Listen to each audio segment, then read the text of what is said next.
ಇಲ್ಲ ಏನಾಗೆಲ್ಲ ಕೊಡ್ತಾರೆ, step by step ಕೊಡ್ತಾರೆ, ಒಂದೇ ಸಾರಿ ಎಲ್ಲ ಕೊಡ್ಲಿಕ್ಕೆ ಆಗೋಲ್ಲ.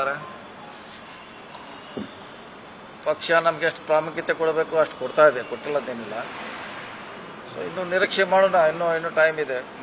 ಮತ್ತೆ ಹೆಚ್ಚಿನ ಸ್ಥಾನಮಾನ ಸಿಗ್ಬೋದು, ವೇಸ್ಟ್ ಮಾಡೋಣ.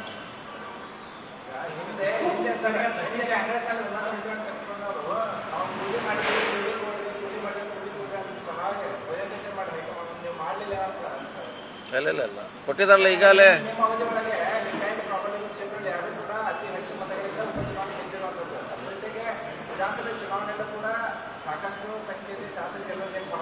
ನೋಡಿ, ಫಸ್ಟ್ ಟೈಮ್ ಕೊಟ್ಟಾಗನು ಮೊದಲನೇ ಪಟ್ಟಿಯಲ್ಲಿ ನಮ್ಮ ಹೆಸರು ಬಂತು, ಟಾಪ್ 5 ಇವು ಕೂಡ ಮೊದಲನೇದಲ್ಲಿ ಟಾಪ್ 6 ಕೊಟ್ಟಿದ್ದಾರೆ.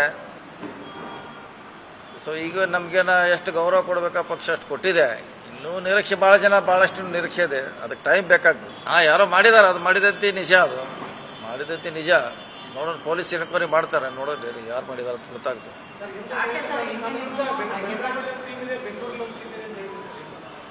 ಮಾಡ್ತಾರೆ ಅವರು. ಅವಕಾಶ ಸಿಕ್ಕಾಗ ಅದನ್ನು ಅಪಪ್ರಚಾರ ಮಾಡ್ಲಿಕ್ಕೆ ಪ್ರಯತ್ನ ಮಾಡ್ತಾರೆ, ಆದರೆ ಯಶಸ್ವಿ ಆಗೋಲ್ಲ ಅಷ್ಟೇ.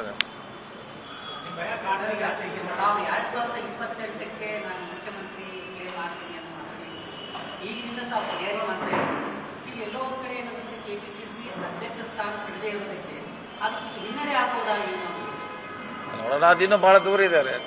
ಮೊದಲನೇ ನಮ್ಮ ಗುರಿ 28ಕ್ಕೆ ಸರ್ಕಾರ ಬರಬೇಕು. ಸೊ ಅದ್ರ ಕಡೆ ಹೆಚ್ಚು ಗಮನ ಕೊಡೋಣ. ಫಸ್ಟ್ ಸರ್ಕಾರ ಬಂದ ಮೇಲೆ ನಮ್ದೆಲ್ಲ ಲೆಕ್ಕಾಚಾರ.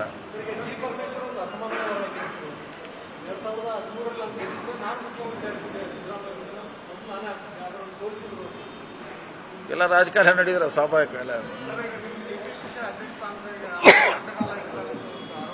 ಏನು ಅಡ್ಡಗಾಲ ಇಲ್ಲ, ಒಂದೇ ವ್ಯಕ್ತಿ ಒಂದೇ ಪೋಸ್ಟ್ ಅಷ್ಟೇ.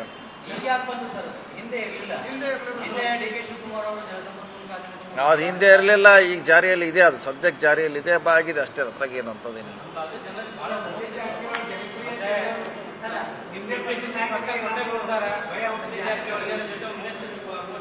ಏನೂ ಇಲ್ಲ, ಒಂದೇ ಹುದ್ದೆ ಒಂದೇ ವ್ಯಕ್ತಿ, ಒಂದೇ ಹುದ್ದೆ ಒಂದೇ ವ್ಯಕ್ತಿ.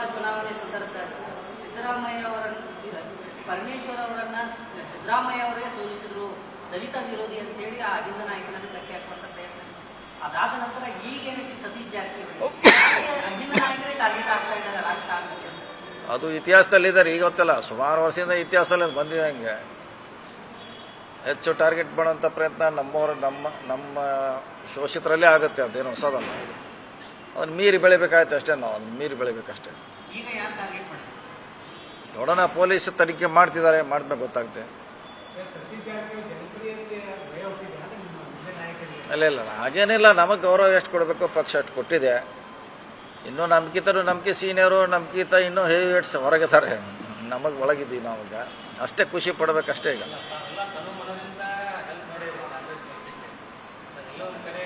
ಇಲ್ಲ, ನಮಗೇನಿಲ್ಲ, ನಮಗದು ಯಾವುದೂ ಅನಿಸೋಲ್ಲ. ಯಾಕಂದ್ರೆ ನಮಗೆ ಸಾಕಷ್ಟು ನಮ್ಮ ನಿರೀಕ್ಷೆ ಮೀರಿ ಪಕ್ಷ ನಮಗೆ ಸಪೋರ್ಟ್ ಮಾಡಿದ್ದಾರೆ.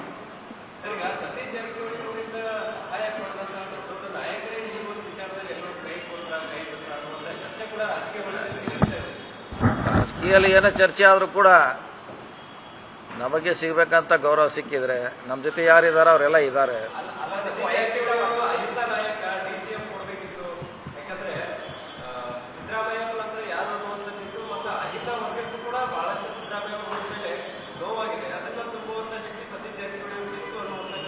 ಮಾಡ್ತೀವಿ, ಅದೇನೋ ಅಧ್ಯಕ್ಷ ಕೊಡಬೇಕು ಅದನ್ನು ಕೊಡಬೇಕಂತಿಲ್ಲ. ಅಹಿಂದ ನಾಯಕರಾಗಲಿಕ್ಕೆ ಅದರದೇ ಅಂತ ಮಾನದಂಡ ಬೇರೆ ಇದೆ. ಅಹಿಂದ ನಾಯಕ ಆಗಲಿಕ್ಕೆ ಮಾನದಂಡ ಬೇರೆ ಇದೆ, ಅದು ಪಕ್ಷಕ್ಕೆ ಹೊರತುಪಡಿಸಿದೆ. ಅದು ಸಂಘಟನೆ ಯಾರು ಪಾಪ್ಯುಲರ್ ಇರ್ತಾರೆ, ಯಾರು ಅಹಿಂದ ಮೆಚ್ಕೊಳ್ತಾರೆ, ಅವ್ರ ನಾಯಕರಾಗಿ ಹೊರಹೊಮ್ತಾರ. ನೋಡೋಣ, ಇನ್ನೂ ಅವಕಾಶ ಇದೆ, ಬಂದು ನೋಡೋಣ. ಅದ್ರ ಬಗ್ಗೆ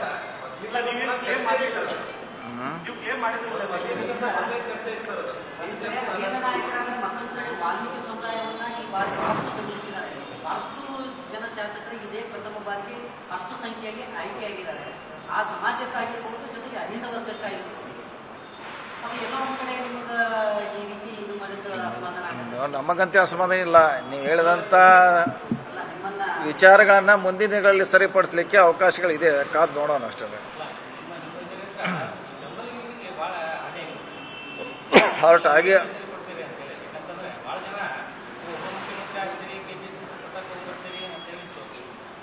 ಅದೇ ಹೇಳ, ಇನ್ನೂ ಅವಕಾಶ ಇದೆ, ಅವಕಾಶ ಕಾಯೋಣ. ಏನು ಅವಕಾಶಗಳೇನು ಮಿಂಚಿ ಹೋಗಿಲ್ಲ, ಕಾಯೋಣ ಅಷ್ಟೇ.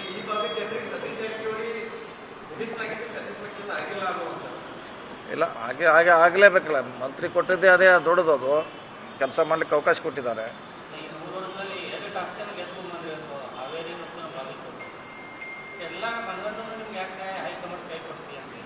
ಕೈಯೇನು ಕೊಟ್ಟಿಲ್ಲ, ವೇಟ್ ಮಾಡೋಣ. ಇನ್ನೂ ಅವಕಾಶಗಳಿದೆ ಅಂತೇಳ, ಇನ್ನೂ ಅವಕಾಶಗಳಿದೆ ನೋಡೋಣ. ಅದೇ ಹೇಳಿಲ್ಲ, ಕಾಯೋಣ. ಕಾಂಗ್ರೆಸ್ನಲ್ಲಿ ಕಾಯೋದು ಭಾಳ ಇಂಪಾರ್ಟೆಂಟ್. ಕಾಯೋಣ. 2028ರ ಸಿಎಂ ಕ್ಲೇಮ್ ಏನ್ ಮಾಡ್ತಾ ಇದ್ರು, ಅದರಿಂದ ಏನಾದರೂ ಹಿಂದೆ ಸರಿಯುವಂತ ಪ್ರಶ್ನೆ ಏನಿಲ್ಲ. ನೋಡಿ, ಅದು ಫಸ್ಟ್ ನಮ್ಮ ಸರ್ಕಾರ ಬರಬೇಕು. 120 ಸೀಟ್ ಬಂದ ಮೇಲೆ ಅದ್ರ ಬಗ್ಗೆ ಲೆಕ್ಕಾಚಾರ ಬರಲಿ.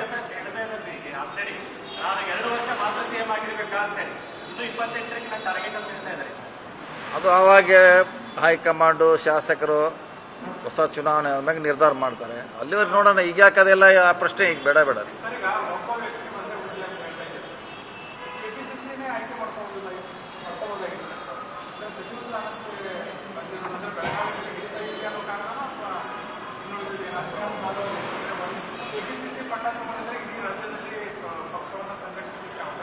ನೋಡಿ, ನಾವು ಕೊನೆಯದಾಗಿ ಹೇಳಿದ್ವಿ, ಪಕ್ಷ ತೀರ್ಮಾನ ಮಾಡಿದ್ದು ನಾವು ತೊಗೊಳಕ್ಕೆ ರೆಡಿ ಇದೆ ಅಂತ ಹೇಳಿದ್ವಿ ಅಷ್ಟೇ.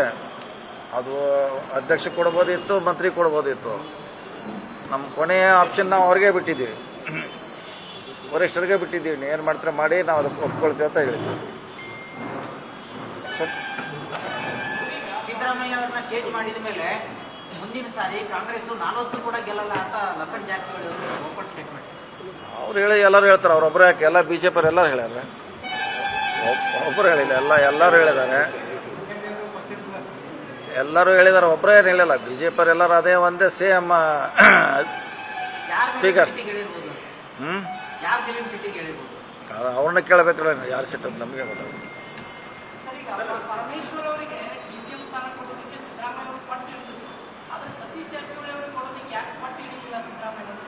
ನೀವು ಹೇಳಿದ್ರಲ್ಲ, ಅವ್ರು 13ರಲ್ಲಿ ಮುಖ್ಯಮಂತ್ರಿ ಆಗಬೇಕಿತ್ತು. ಅವ್ರು ಇಲ್ಲಿವರೆಗೆ ವೇಟ್ ಆಗಿದ್ದಕ್ಕೆ ಅದು ಸಿಕ್ಕಿದೆ. ನಾವು ವೇಟ್ ಮಾಡಿದ್ರೆ ನಮಗೂ ಸಿಗುತ್ತೆ. ಅಷ್ಟೇ, ಸಿಂಪಲ್ ಲೆಕ್ಕ. ಯಾವುದ್ರೆ ಇಲ್ಲ ಅಂತ ಯಾವುದೇ ಈಗ ಯಾವುದೇ ರೆಸ್ಟ್ ಇಲ್ಲ. ನಾವು ಅಧ್ಯಕ್ಷ ಕೇಳಿದ್ದೀವಿ, ನಿಜ, ಅದರಲ್ಲಿ ಏನು ಪ್ರಶ್ನೆ ಇಲ್ಲ.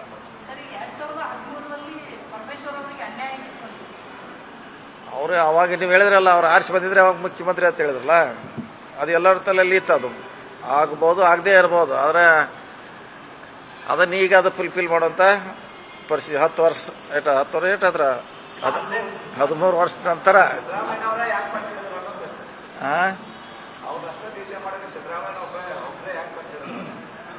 ಅವ್ರನ್ನ ಕೇಳ್ಬೇಕು ನೀವು. ಅದ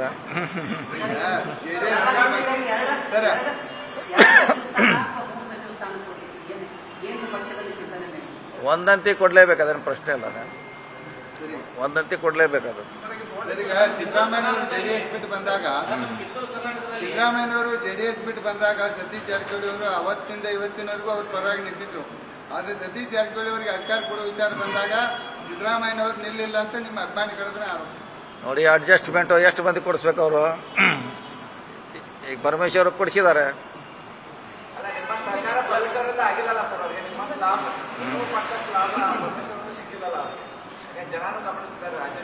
ನೋಡೋಣ, ಅದೇ ನಾವು ವೇಟ್ ಮಾಡ್ಬೇಕು. ಇನ್ನೊಂದು ಸ್ವಲ್ಪ ವೇಟ್ ಮಾಡಿ ನಮಗೂ ಸಿಗುತ್ತೆ, ಸಿಗೋಲ್ಲ.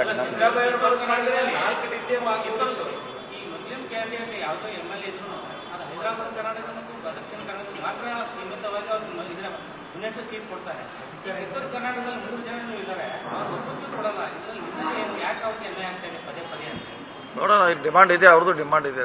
ಅದ್ರ ಬಗ್ಗೆ ನಾವು ವರಿಷ್ಠರ ಬಗ್ಗೆ ಗಮನಕ್ಕೆ ತರೋ ಪ್ರಯತ್ನ ಮಾಡ್ತೀವಿ.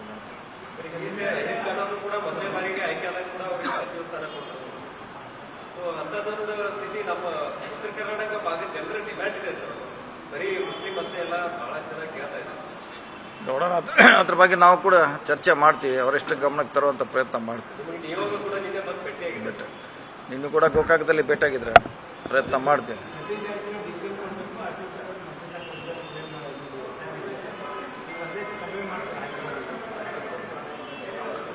ನೋಡೋಣ, ನಮ್ದಂತಿ ಮಾಡ್ಲಿಕ್ಕೆ ಆಗೋಲ್ಲ, ನಾವು ತಿದ್ದೀವಿ, ನಮ್ದು ಮಾಡ್ಲಿಕ್ಕೆ ಆಗೋಲ್ಲ. ರಾಜು ಶೇಟ್ ಅವ್ರದ್ದು ಇರ್ಬೋದು, ಬೇರೆ ಅವ್ರದ್ದು ಹೇಳಲಿಕ್ಕೆ ಪ್ರಯತ್ನ ಮಾಡ್ತೀವಿ. ಸರ್, ಸಿದ್ದರಾಮಯ್ಯ ಅವರು ಮನಸ್ಸು ಮಾಡಿದ್ರೆ 4 DCM ಕೊಡಿಸ್ಬೋದಿತ್ತು, ಇಂಥದ್ದೊಂದು ಚರ್ಚೆ ಆಗ್ತಾ ಇದೆ. ಗೊತ್ತಿಲ್ಲ, ಇವಾಗ ಈಗ ಒಂದಂತಿ ಕೊಡಿಸಿದಾರೆ, ಅಟ್ಟಿಗೆ ಸಮಾಧಾನ ಪಡೋರು ನಾವು. ನಮ್ಮವರೇ ಅವರು, ಪರಮೇಶ್ವರ್ ಅವ್ರು ನಮ್ಮವರೇ, ಅವ್ರಿಗೆ ಆಗಿದೆ, ನಾವೆಲ್ಲ ಅದಕ್ಕೆ ಖುಷಿ ಪಡಬೇಕಷ್ಟೇ. ಸೀನಿಯರ್ ಇದ್ದವರು ಕೂಡ ಹೊರಗೆ ಉಳಿದಾರೆ ಸರ್, ಬರ್ತಾರೆ, 2ನೇ ಹಂತದಲ್ಲಿ ಬರ್ತಾರೆ. ಭಾಳಷ್ಟು ಜನ ಸೀನಿಯರ್ ಒಳಗೆ ಬರ್ತಾರೆ, 2ನೇ ಹಂತದಲ್ಲಿ ಬರ್ತಾರೆ.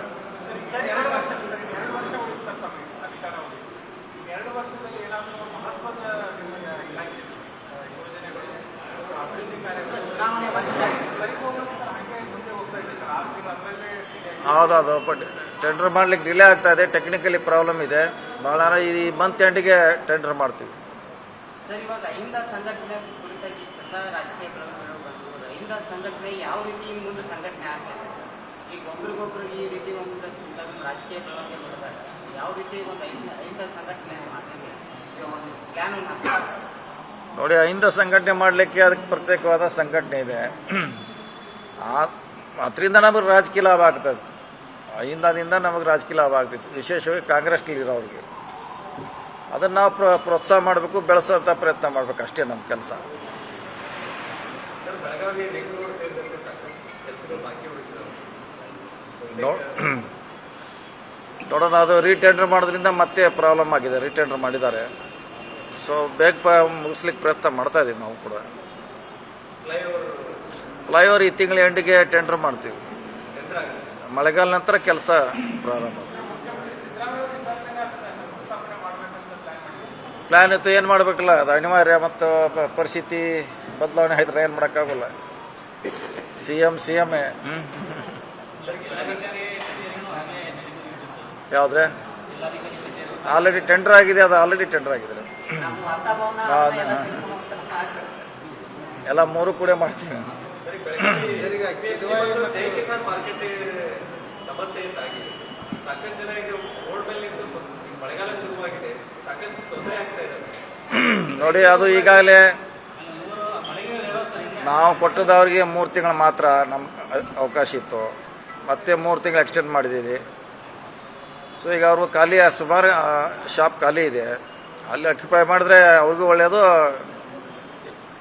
APMCಗೆ ಒಳ್ಳೇದಾಯ್ತು ಅಂದ್ರೆ ಅದು. ಅಲ್ಲ, ಈಗೇನು ಮಾಡ್ಲಿಕ್ಕೆ ಆಗೋಲ್ಲ, ಯಾಕಂದ್ರೆ ಕೋರ್ಟಲ್ಲಿ ಆಗೋದ್ರಿಂದ ಅವರು ಮತ್ತೆ ಅಲ್ಲಿ ವಾಪಸ್ ಹೋಗ್ಲಿಕ್ಕೆ ಆಗೋಲ್ಲ. ಖಾಲಿ ಇದಾವೆ ಅಂತಿದ್ದಾರೆ, ಲಾಸ್ಟ್ ಅಲ್ಲಿ ಕೊಡ್ತಾ ಇದ್ದಾರೆ, ಎಲ್ಲೋ ಪಾರ್ಕಿಂಗ್ ಅಲ್ಲಿ ಅಂಗಡಿಗಳನ್ನು ಕೊಡ್ತಾ ಇದ್ದಾರೆ, ಹಂಗಾದ್ರೆ ಸಮಸ್ಯೆ ಆಗುತ್ತೆ ಅನ್ನೋದು. ಅದನ್ನ ನೋಡಿ, ಅದನ್ನ DC ಅವ್ರಿಗೆ ಒಪ್ಪಿಸಿದೀವಿ. DC ಅವ್ರಿಗೆ ಯೋಗ್ಯ ಆಗ್ತಿದ್ದೆ ಮಾಡ್ಲಿಕ್ಕೆ ಹೇಳಿದೀವಿ, ಅವರೇ ಮಾಡ್ಬೇಕಷ್ಟೇ. ಸರ್ಕಾರ ಮೂಢನಂಬಿಕೆಗಳ ವಿರುದ್ಧಾಗಿ ತಾವು ಹೋರಾಟ ಮಾಡಿದ್ರಿ, ಸಿದ್ದರಾಮಯ್ಯಗಳು ಅದ್ರ ಕಡೆ ಹೆಚ್ಚಿನ ಒತ್ತು ಕೊಡ್ತಾ ಇದಾರ ಅನ್ಸ್ತಾ ಇದೆ ಸರ್. ಈಗಾಗಲೇ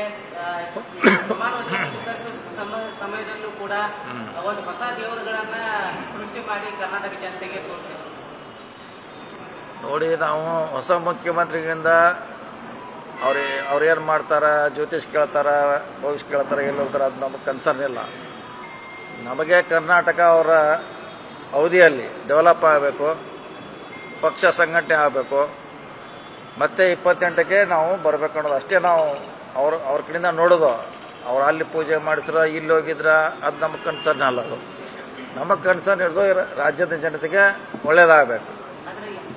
ಆಮ್ಯಾಗೆ ಪಕ್ಷ 28ರಲ್ಲಿ ಮತ್ತೆ ಅಧಿಕಾರಕ್ಕೆ ಬರೋದಾಗ ಎರಡೇ ನಾವು ಅವ್ರ ಕಡೆಯಿಂದ ನಿರೀಕ್ಷೆ ಮಾಡ್ತಾ ಇದ್ದೀವಿ.